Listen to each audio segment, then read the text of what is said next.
Hello! Hi everyone. అందరూ ఎలా ఉన్నారు? అందరూ బాగున్నారని అనుకుంటున్నా. అండ్ బాగుండాలని మనస్ఫూర్తిగా కోరుకుంటున్నాను. Welcome back to our channel.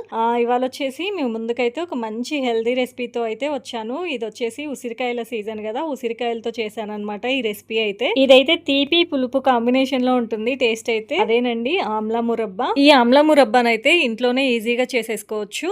ఈ రెసిపీ కోసం అయితే చివరి వరకు చూడండి, ఎక్కడ స్కిప్ చేయకండి. నేనైతే పావు కేజీ ఉసిరికాయలని తీసుకున్నానండి. ఫస్ట్ టైం అనమాట ట్రై చేయడం అయితే, అందుకని కొద్ది క్వాంటిటీనే తీసుకున్నాను. నేనైతే 100% సక్సెస్ఫుల్ అయిపోయానండి ఈ రెసిపీ. ఉసిరికాయలను అయితే నీట్గా వాష్ చేసేసి ఓవర్ నైట్ అంతా నానబెట్టాలి వాటర్లో అయితే.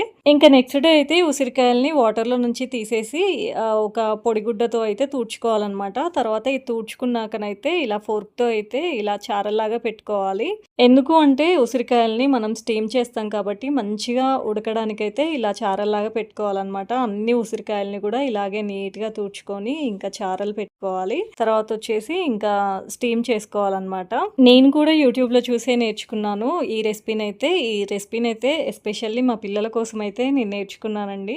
ఉసిరికాయ పచ్చడి చేసామనుకోండి, పచ్చడి అయితే పిల్లలు తినట్లేదు, ఇలా అయితే ఇంకా పిల్లలు కూడా తింటారు అనేసి నేనైతే పిల్లల కోసమని ఇలా ట్రై చేశాను. పిల్లలే కాదు పెద్దవాళ్ళు కూడా హ్యాపీగా తినేసేయచ్చు రోజుకొకటైతే.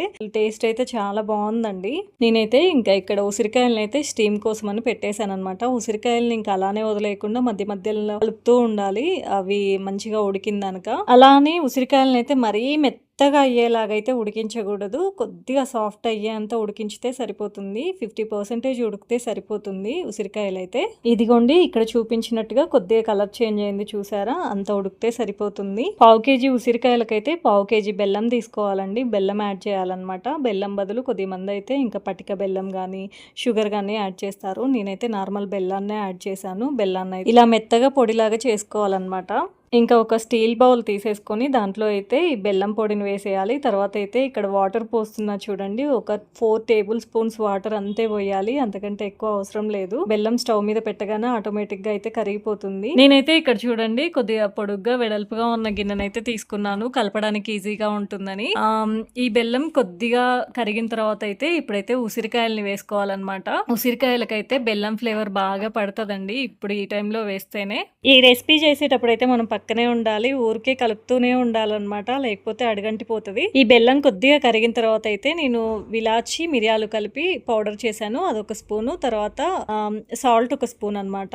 ఈ రెండు అయితే వేసి కొద్దిగా కలపాలి. ఇంకా నెక్స్ట్ వచ్చేసి అయితే 1 స్పూన్ అయితే లెమన్ జ్యూస్ అయితే యాడ్ చేయాలండి. ఇది వచ్చేసి ప్రిజర్వేషన్ కోసం, ఎక్కువ రోజులు నిల్వ ఉండడానికి అయితే నేనైతే ఇది యాడ్ చేస్తున్నాను. ఇంకా లెమన్ జ్యూస్ యాడ్ చేసిన తర్వాత కూడా కలుపుతూనే ఉండాలండి, చాలాసేపు ఇంకా కలుపుతూనే ఉండాలన్నమాట, లేకపోతే అడగంటిపోతూ ఉంటుంది. ఇక్కడైతే మీరు అబ్జర్వ్ చేశారా, ఇలా మనం కలుపుతూ ఉంటుంటేనే ఇంకా కొద్దిగా పాకం కలర్ అయితే చేంజ్ అయిపోయింది. ఇంకా ఈ సీజన్ లో దొరికే ఉసిరికాయల గురించి అయితే అందరికి తెలిసే ఉంటుంది కదండి. ఉసిరికాయలు తినడం వల్ల అయితే ఇమ్యూనిటీ అనేది చాలా ఇంప్రూవ్ అవుతుంది. అలాగే సి విటమిన్ కూడా చాలా ఎక్కువగా ఉంటుంది. దీని వల్ల అయితే మన హెల్త్ కి, స్కిన్ హెల్త్ గానీ హెయిర్ హెల్త్ గానీ చాలా మంచిది అనమాట. అలాగే హార్ట్ హెల్త్ కూడా చాలా మంచిదంట. పిల్లలకైతే ఉసిరికాయలు అలానే ఇస్తే వాళ్ళు తినరు కదా, ఇలా అలవాటు చేస్తే అయితే ఇంకా వాళ్ళు కూడా తినేస్తారు, వాళ్ళు కూడా హెల్దీ లైఫ్ స్టైల్ అయితే అలవాటు చేసుకుంటారు. ఇంకా బెల్లం కూడా వేసాం కాబట్టి ఇది ఇంకా చాలా హెల్దీ ఆప్షన్ అని చెప్పొచ్చు. డైలీ పరిగెడుపున కానీ లేకపోతే మనకి ఎప్పుడు వీలుంటే అప్పుడు ఒక్క ఉసిరికాయ తిన్నామనంటే ఇంకా చాలా మంచిది. మీరైతే ఈ రెసిపీని తప్పకుండా ట్రై చేయండి, మీకైతే డెఫినెట్ గా నచ్చుతుంది. ఇదిగోండి పాకం అయితే ఇక్కడ ముదురు రంగులోకి మారిందనమాట. అయితే నేను ఒకసారి పాకం టెస్ట్ చేసుకుందాం అన్నట్టుగా ఒక బౌల్లో కొన్ని వాటర్ తీసుకొని అయితే ఇక్కడైతే పాకం టెస్ట్ చేస్తున్నాను. ఇక్కడ చూడండి ఇలా ముద్దలాగా అయిందనమాట పాకం అంతా కూడా. ఇదిగోండి ఇక్కడైతే చూడండి ముదురు తీగ పాకం అయితే వచ్చింది. అంతేనండి, ఈ రెసిపీ అయితే ఇంకా తయారైపోయినట్టే. ఇది ఇంకా పూర్తిగా చల్లారిన తర్వాత అయితే ఒక గాజు బాటిల్లోకి తీసుకోవాలన్నమాట. గాజు బాటిల్లో స్టోర్ చేయాలి. చూడండి నేనైతే ఇలా స్టోర్ చేశాను, మాదంతా అయిపోయింది చూడండి. నేను ఆల్రెడీ ప్రిపేర్ చేసి కూడా 15 days పైనే అయింది. నేను ట్రై చేసిన తర్వాతనే స్టోర్ ఉంది అని అనిపించిన తర్వాతనే మీకైతే షేర్ చేశాను అనమాట.